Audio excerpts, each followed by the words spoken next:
So we create a new variable called search name, and that will be equal to this, i.e. referencing back to the search name field, and then we want to grab the value using .val.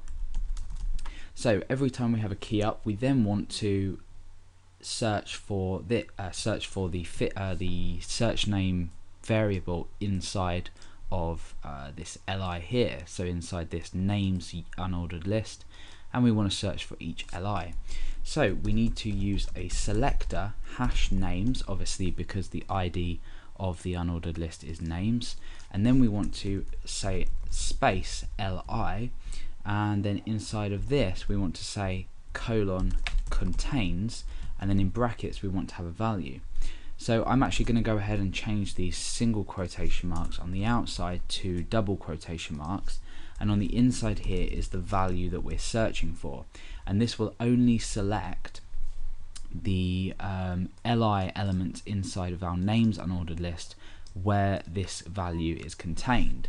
So we can append on the search name value, and then we can add a class to this, obviously depending on which value has been matched through what's been typed. So we're going to go ahead to style.css and create a new class called highlight, and that's just going to be setting the background color to yellow, so background color yellow, and that will just highlight the area behind the li. And we can go ahead and then input highlight in there. So now what's going to happen is when we refresh and type, say for example capital A, you can now see that all the li elements that contain this value using the contain selector, we add the class highlight to. So we're not actually performing a search, we're just using an advanced selector to select particular elements. Now when we get rid of this, we've got a problem because we've highlighted everything now. And that's because we have actually matched nothing inside of this contains, therefore we've selected all li elements. So the first thing we want to do is we want to set up an if statement here that will create a condition based on whether this contains anything.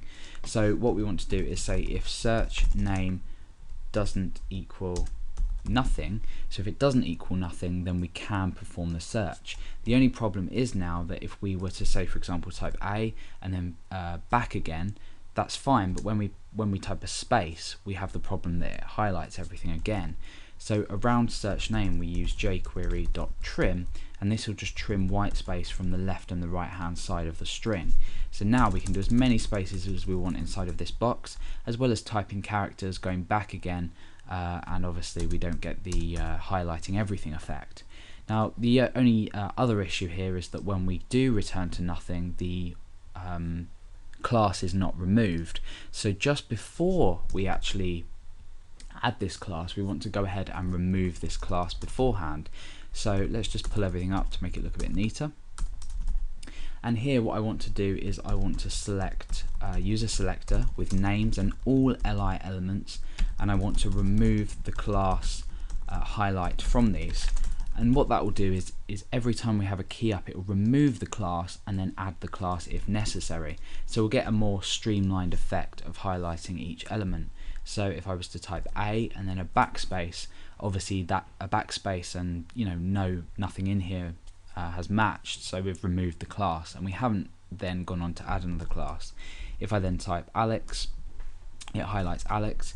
If I type a capital B, it highlights the line with Billy in it, and again A will select all of them. So something like this is quite useful if you have a list of, say, database table generated elements in an unordered list. It could be a list of data that you wish a user to search through. It could be absolutely anything, but the contain selector in this case we've made it more dynamic and given a better example. Rather than just highlighting something statically, we've given the user the option to type something in. So this is just an example of how it can be applied. However, obviously contains can be used for other different elements. It doesn't have to be li, it can be paragraphs, spans, divs, anything at all. So the contains selector in this case we've used to look inside li elements of an unordered list.